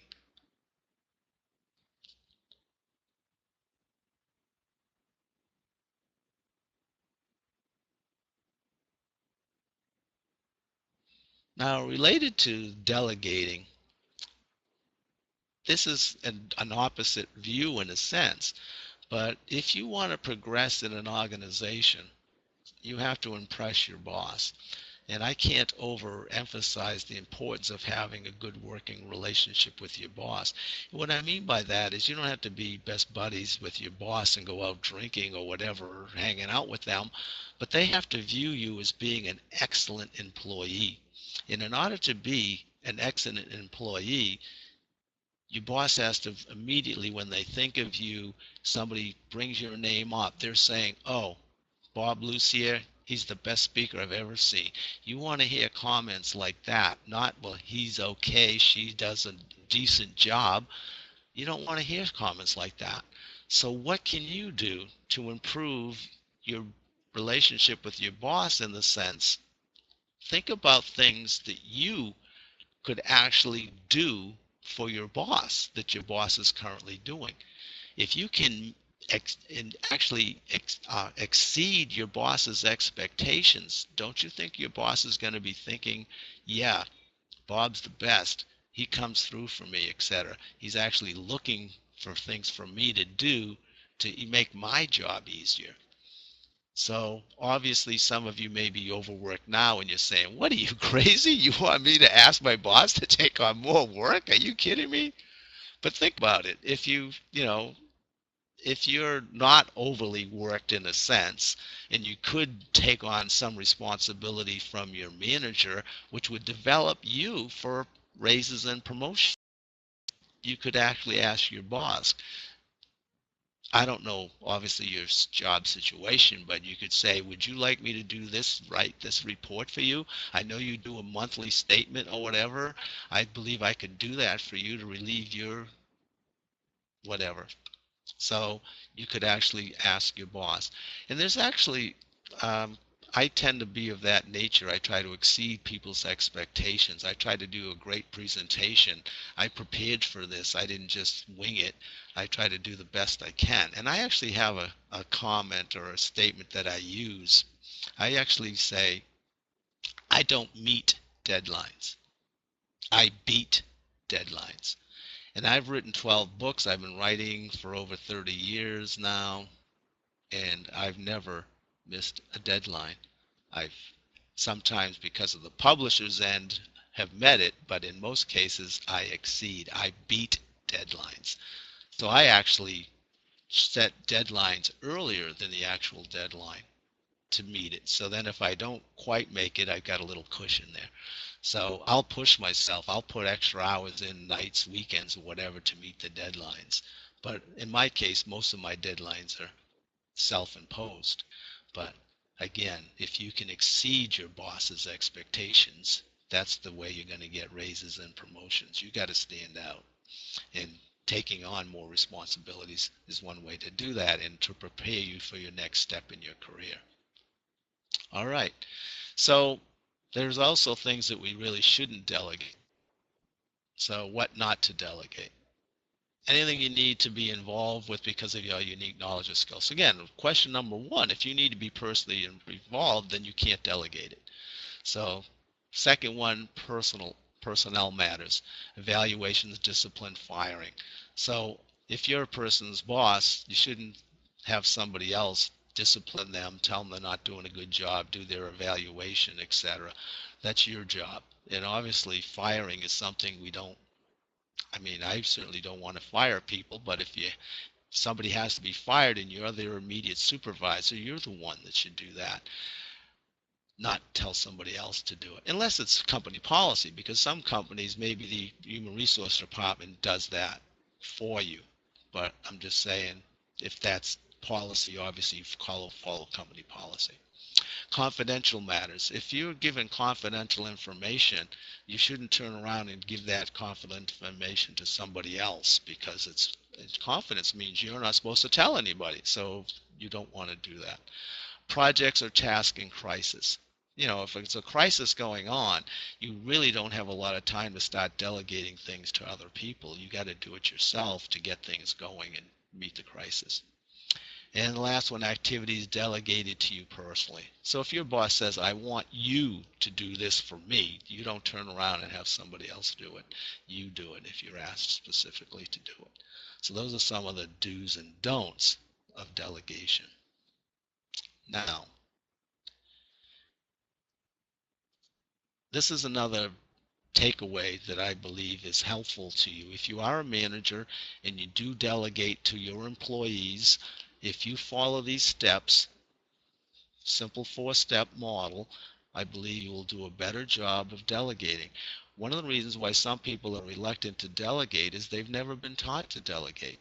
So what I'm teaching you now is how to delegate. If you actually, it's not fun to memorize a list of steps, but if you follow these steps, you'll find you're going to get better results in delegation. So let's just review the steps. And again, you don't necessarily have to write these down because I will send you a copy of these if you want them of the slides. So you'll have all these steps. You'll have the writing objective model. You'll have the priority model, etc. So number one, explain the need for delegation and the reason why you selected the employee. So it's nice to have a little rapport with the employee, what's going on, why are you selecting them, you're highly skilled, I want to develop you, etc. Second one, notice again, we've got that word objectives. We keep coming back to that because everything is about objectives in management. So we set objectives to define the responsibility and level of authority with a deadline. So before you get into the plans and the controlling, we got to do what? What's the end result? What do you want that employee to do for you as the end result? So again, we want to use, you can use the objective setting model, right? Two, action verb, singular, specific, measure, target date. Target dates are critical. When you delegate, you want to know. And one of the things, unfortunately, that some people will say is, well, I want this in a little while.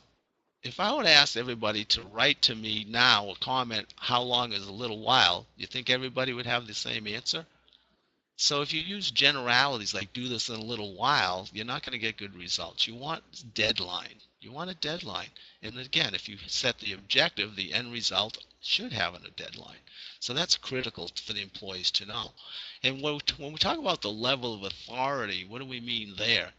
Are they actually supposed to do something, just inform you? So there's 4 levels of authority that I know. Inform, just tell your boss something. Secondly is to make a recommendation to your boss. Say you're looking at job candidates. You got 10 candidates. You say to the boss, I recommend this one. And you could have report authority. You could do something and then let your boss know about it. Or you could have full authority and not even have to tell your boss that you completed something. So that's the idea there. Develop a plan. So again, notice that an objective is not a plan. It's just the end result. This is how you're going to accomplish it. So talk to the employee. You may let them develop the plan all on their own, but there has to be a plan of how you're going to achieve this by that deadline. And then lastly is establish control checkpoints and hold them accountable. Now, it depends on the task that you're giving with the idea of checkpoints. There may just be an end deadline as opposed to checkpoints. It depends. Let's say you're giving somebody a simple report, 1 page. Do you really need checkpoints? Maybe not. But what if you're giving them a 10-page report with 5 different parts to that? Maybe you want to see the first part, check it, second part, check it, etc. that way, so that you're sure that it's going well. And we mentioned we had at least 1 doctoral student on today. Don't you do that with your dissertation, right? You got to have it approved before you can even start, etc. So the idea is, do you have checkpoints or not, or just wait? So I believe if you follow these 4 steps, you'll have better delegation. So question for you, how effective are you and your managers at delegating? And again, have you come up with anything that you're not delegating that you could?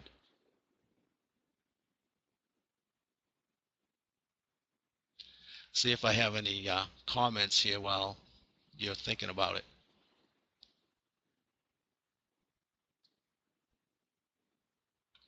Someone mentions, I think you need to present to my staff. As I said, I'm available for any type of organizations.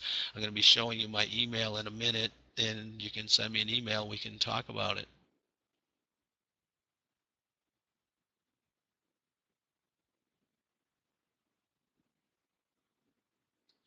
All right, someone made an interesting comment about if you beat your boss's expectations, do you think they may be considering you a threat?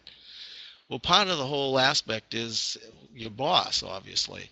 If you have a boss who's insecure, then maybe they would be threatened, and I don't know your boss. But if you have a decent boss, think about this. I mean, if you're a manager, what is your job? It's really to improve your ability of your employees to do a good job, to make them successful.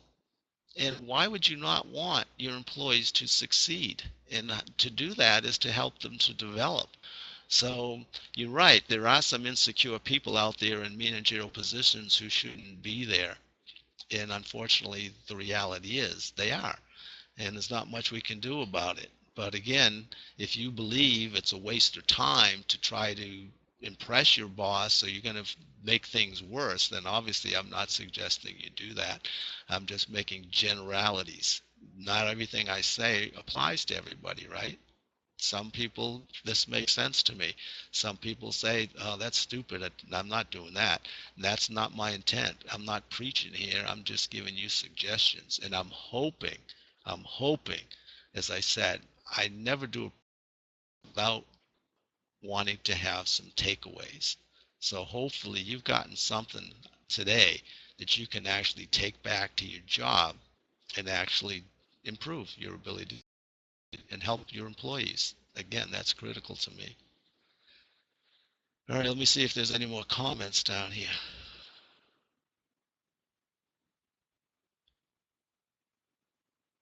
So somebody says they understand what I mean. All right, bosses are different. You got to read your boss. There's also even literature out there talking about how to manage your boss, how to actually manage your boss. But again, a good relationship with your boss is, to me, is so, so critical. You're never going to get it. Well, I shouldn't say never, but your chances of getting ahead in an organization is very, very limited if you don't have a good working relationship with your boss, because they're the ones that typically give you the evaluation and recommend you for raises and promotions. And if they don't view you as valued, exceeding expectations, you're not on top, then you're not going to get the big bucks. Just like athletes, the best athletes make the most money. Best employees not necessarily make the most money, but it helps. All right. So here we are with an overview of what we did today. So again, we went over some basic terminology. I taught you a model that you can use to actually write objectives. You can teach it to your employees as well and have them writing objectives. Setting priorities. I taught you 3 questions you can ask yourself or thinking about. And delegation, the task, the model that you can use. Now again, with priorities, you may not necessarily want to write out the whole thing like I showed you. But again, one of the keys here is asking yourself that question. Should I drop everything and do this right now? What's more important? So anytime you're doing something important and you get a beep or a bump and this or that, a text, what's more important? Should you just let that wait, or should you do it right now? That's, I think, a good takeaway from this one. And again, if you follow the steps in delegation, I think you'll do a better job.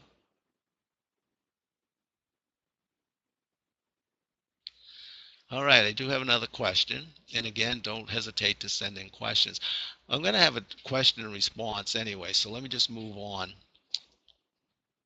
As I said, over 1 million people have used my books. This is actually a stack of them, 12 of them right here. And if you go to Amazon, they're all available there if you're interested in any of my books. Also, the university has actually purchased a copy of all my books, which I've autographed. So my books are actually available at the university. If you actually are on campus sometime, I assume they're available for view. And again, if you're interested in getting any, the top one here is again the one that I've used today for this presentation.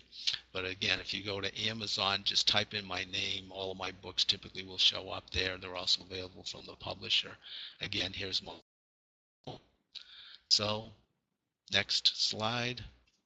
We're at the end of what I'm going to be showing you. So again, as I said, I'm available to conduct any type of organizations. I do for-profit organizations. As someone mentioned, some of my employees could use this, etc. Management training. I've been doing that for years. So again, if you want a copy of the slides, I'm at rlussier@springfieldcollege.edu. Now I'm going to go on to the question and answer session. So the official part of my presentation is over. We still have about 10 minutes, and I'll stay on even longer if you'd like to answer questions. And again, it doesn't have to be about today's presentation. If you got any general management questions, I'd be more than happy to answer them. And I do hope you got some takeaways today, and I hope you've enjoyed my session. If you do, please let the university know. I'd be really happy to come back and do others as well. If you'd like to see me again, let the university know that. Okay, so I'm going to look at the screen and answer questions for as long as they're there. And if you're all set, I assume the protocol is if you don't want to have any more question answer with me, I guess you can just sign off, but I'm staying on and I'll stay on after the session time if you want to answer your questions. So let me look down and see if there are any questions. Okay. When delegating, how do you deal with poor resources? That's a tough one because, again, we say we have 4 organizational resources, that we have people, we have information, etc. If you don't have good resources, it's difficult to get anything done. All I can say is if you're the manager, one of your jobs is to get the resources. So if you have poor resources, try to talk to your boss and say, and one of the things, anytime you're trying to sell something, always remember, don't look at it as what's in this for me. What's in it for the person you're asking? So if you go to your boss and ask for better resources, it's not about you. It's about how am I going to help the boss look better? How am I going to help the company? So if you can sell them on the idea that if you give me this new machine, I can increase productivity, you're going to look better, the company's going to do better, will be more profitable. So always try to pitch from that perspective. It's not about you. How are you going to help whoever you're asking? How is it going to benefit them? Because to a large extent, let's be honest, people are looking out for themselves. So if you can tell that person how you can help them, they'll be more apt to help you get what you want. And I always remember the comment from the guy he was the CEO of Land O'Lakes. And he said, the way I got to be so successful and advance in my career was that I always helped other people get what they want. And they gave me what I want. Somebody said, fantastic, people resources. So again, I'm waiting for more questions. I'll stay on. As long as you ask questions, I'll answer them. Somebody said people resources. I'm not sure how that would be considered a question, so I'm not sure how to respond to that. But thanks for the comment. Okay.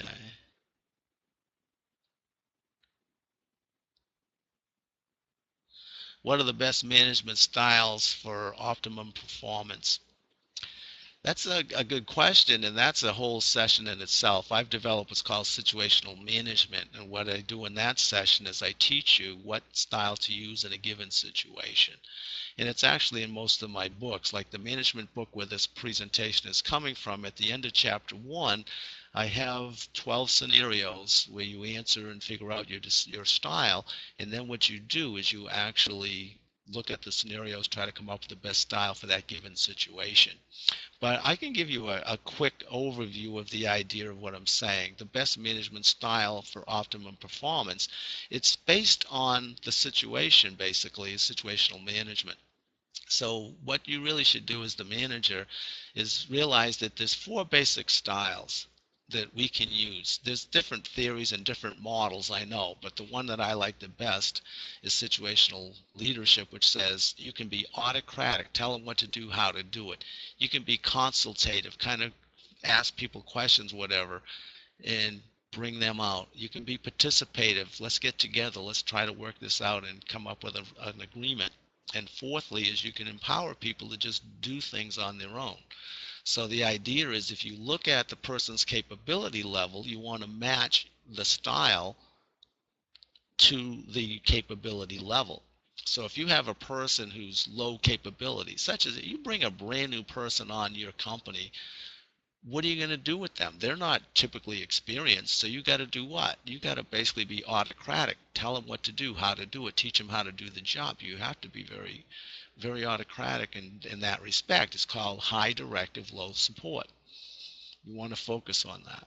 Then as they progress, or a person in the second stage of the stage 2 would be they have high ability and higher motivation, they're starting to move in that direction. So you can be consultative. So instead of just telling them what to do, you ask them about it. You consult with them for information, etc. Thirdly, if they develop, you have people that are at the third level of development, their capability, they're highly available, willing to do their job. That's not what they need. They need confidence building, etc. And you want to be participative. And that is, again, let's sit down, let's try to come to an agreement. And if they're really outstanding employees, just leave them alone. They can do the job on themselves. They don't need to be told what to do, how to do it. So those are the two dimensions of leadership, is telling people what to do and how to do it, and being supportive and encouraging them. So that's kind of your answer to your question about what style to use. And again, I have a whole session on that. And if you ask the university, maybe they'd be interested in doing that one.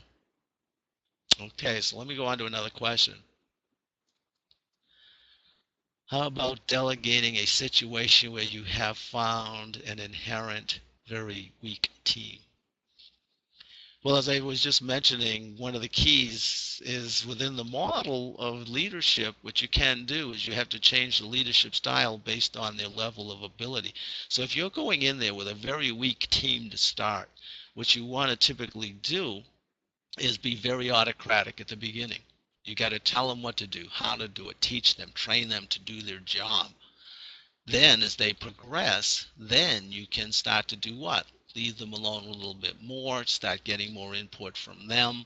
Hopefully they'll develop to the third stage where you can do what? Discuss things as a team, try to agree on things as a team, and then hopefully eventually you can pretty much leave the team alone if you can get to that level. But not all groups obviously get to that level, but that's the idea. So if you've got a weak team, you got to work with them. You got to teach them, train them how to do the job.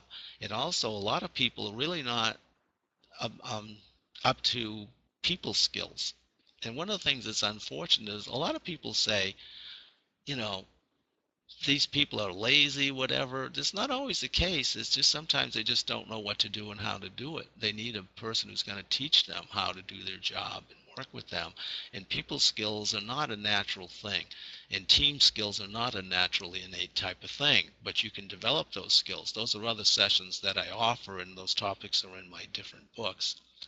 So I think I've answered that question. If not, send me back another one. Let me move on. Okay, so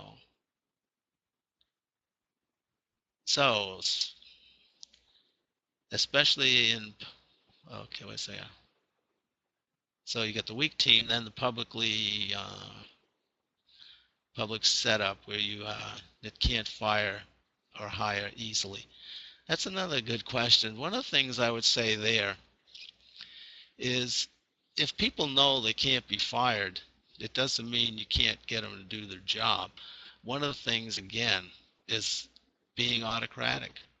And if people are not willing to do the job, get on the case and keep telling them, you got to do this, you got to do this, you got to do this. This is, you're not meeting expectations.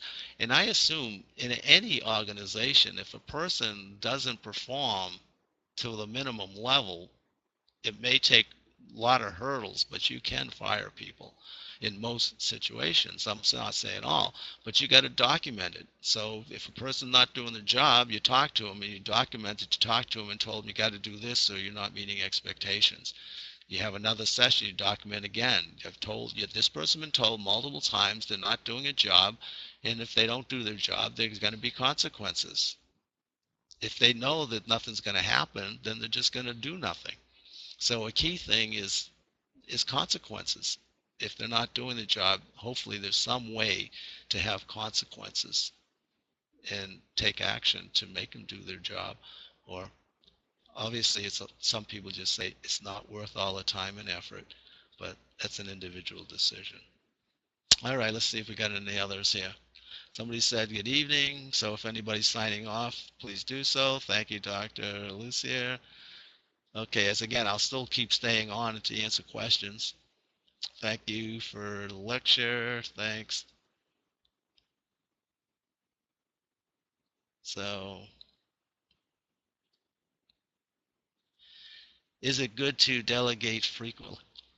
That's there's no answer to in the sense of how frequently should you delegate. A big factor is it depends on the situation. If things are coming into you, should you be delegating them or doing them yourself? And that's the question number one again, is should you be involved? Do you need to do this, or should somebody else do it for you? So it's up, it's up to you. There's no real clear answer on that one. But again, you have to remember how busy your staff is as well. Because if you've got people that are way overworked, it's difficult to bring more on them. And unfortunately, as you know, today it's tough in business because so many companies are literally saying, do more with less. You got to do the job of 2 people used to do, etc. 3 people used to do. It's tough to say to somebody in that situation, here's some more to jump on your pile. So that's a consideration to take when delegating, is how busy they are. Okay, let me see another question.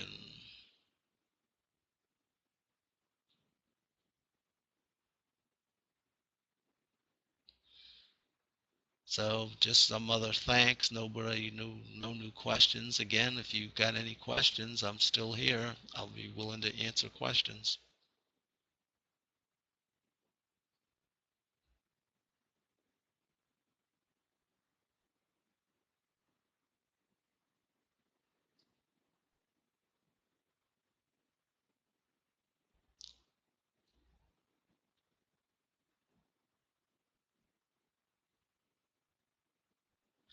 Okay, what's the best way to do strategy? Who should be involved? Well, another tough question in the sense that, strategic depends on how you define strategy. You can have a strategy to win the game, to, get something done today, whatever, versus strategic planning. There's totally different things. The strategic planning is typically 5 years out into the future. But one of the things, if we get back to setting objectives, is if you include people, you're generally going to get better results than to try to dictate to people. And it's tough sometimes, and it depends on your organization, whatnot. But clearly today, the trend in business globally is more participation in management. It's not dictating to people, this is what we're going to do, this is where we're going to go with the company, but to try to get them involved. Because if you don't have engaged employees that don't want to be at work and they're not putting their time and effort really to get the job done, you're not going to be very successful. So you want to try to include people in the strategy that you're developing, or at least sell them on the idea. I mentioned those 4 leadership styles, one being the consultative style. But with the consultative style, you're saying you're trying to sell people on ideas. It's sometimes called the selling style. So if you really something you want to do, at least try to sell people on it and try to get their input into it. So I would think I'm hoping that whoever is going to be involved, who's going to be affected by the strategy. If it's going to affect you, you usually want to have input, don't you? Anything that affects us, we usually like to have some input, even if it's only to say, I don't care, you make the decision. At least they've had the chance to give input, and that's a reality. But on the other hand, I've seen administrators where they say, give me your input, and they don't listen to you anyway. So if you're going to do strategy, you're going to ask for involvement, you've got to take it serious, and you got to listen to people. And if they don't think it's worth the time and effort, they're not gonna bother to participate. It has to be for real. If you don't want the participation, don't ask. If you want it, listen to it, and you at least give answers why you can't do what they're recommending. Okay, let me go back to questions again. Let's see where we are.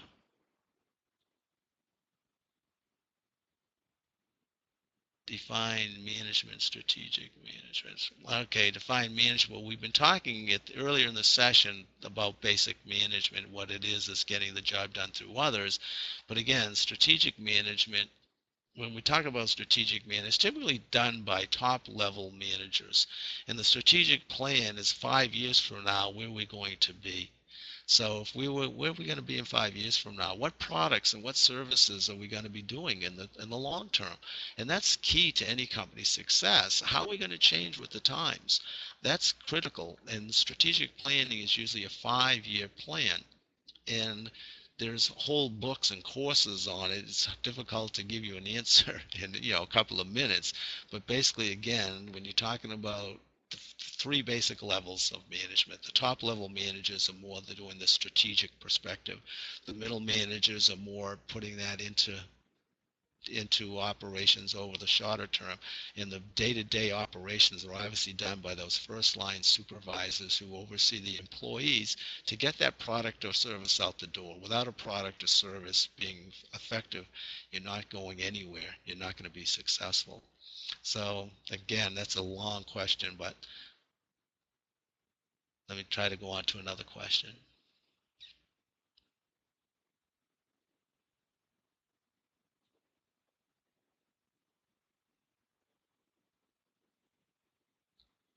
Okay, one of the things, and a question is on the idea is how can you manage influence the higher levels in case prioritization is an issue? Well, one of the things that is helpful is to know your boss's priorities.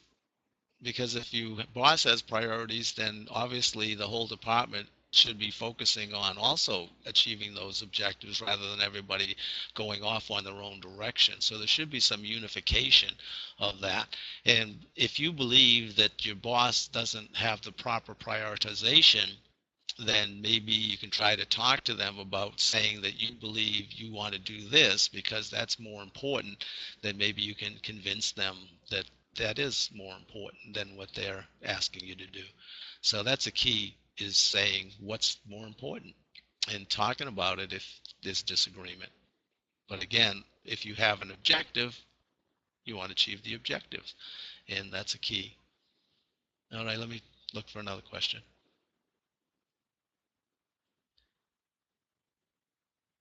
Okay.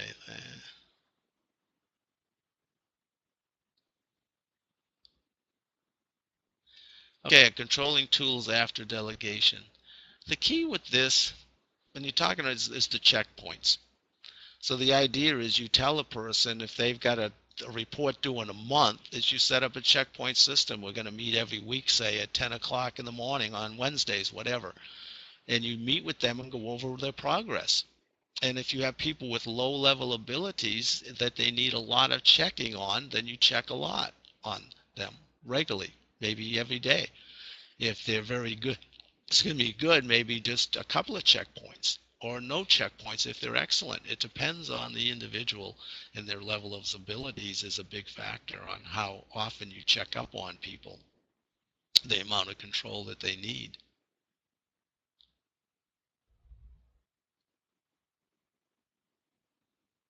So there are different, controlling techniques, but for as far as just for delegating, the key, I believe, is just meeting with them, checking on their progress, having them check in, show you their work to make sure it's on target, etc. Okay.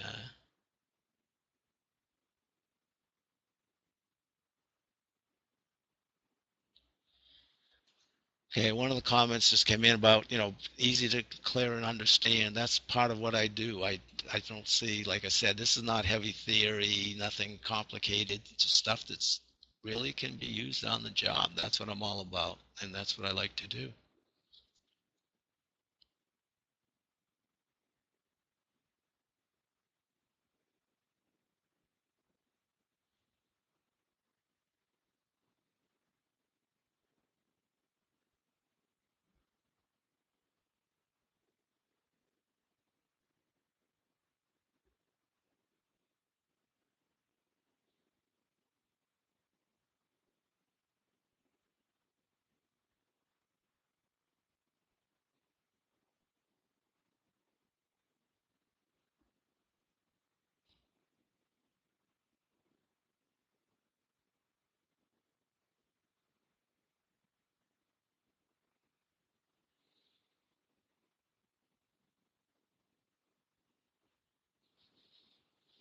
Okay, I'm not seeing any new comments. As I said, I'll stay on as long as people still have questions, but I'm going to wait about another 15 seconds, and if I don't get any more questions, then I'll sign off. Again, if you want the free copy of these slides, send me an email, and I'd be happy to come to your organization and do a webinar for you, etc. So about 15 more seconds, no questions, I'll sign off.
Well, it's been more than 15 seconds since I gave you your chance to send in any questions. And basically just people are saying thank you, no more questions at this point. So again, I did enjoy the session, and hopefully I'll be invited back sometime to do another one. I did enjoy being with you today, and good luck in your future. Oh, wait a minute, there is one more question just came in. What is management by objectives? Management by objectives is a system where the manager and the employee jointly get together and say, what are your objectives to accomplish for the employee over the next period of time, a month, 6 months, a year, whatever. So the two of you meet and set objectives, and you can use the writing objective model. These are objectives to achieve in the next period of time. Then, as we talked about the control technique, you meet every week, every month, whatever, to review the progress towards the objectives. And then the final step is at the end of the period, did they actually achieve the objectives or not? And you reward or punish according to whether the person is meeting the objectives or not. So managing my objectives is basically a three-part. And I don't know if you ever heard of Lou Holtz, but he was a very famous football coach, Notre Dame, winning teams, and he's also a ESPN commentator. And he says the most powerful thing he found was the setting objectives. He would personally sit down with every one of his players every season and go over objectives for them. And then he would review over the season, how are you doing on meeting those objectives? And then at the end of the season, they'd see how it went. So very, very powerful tool is setting objectives. And again, if employees are involved, generally get better results. So let me see if there's any new questions.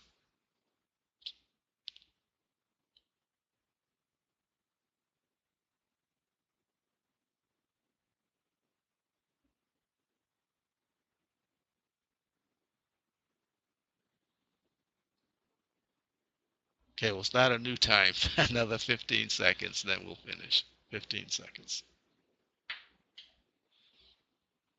Again, if you want to ask another question, go right ahead.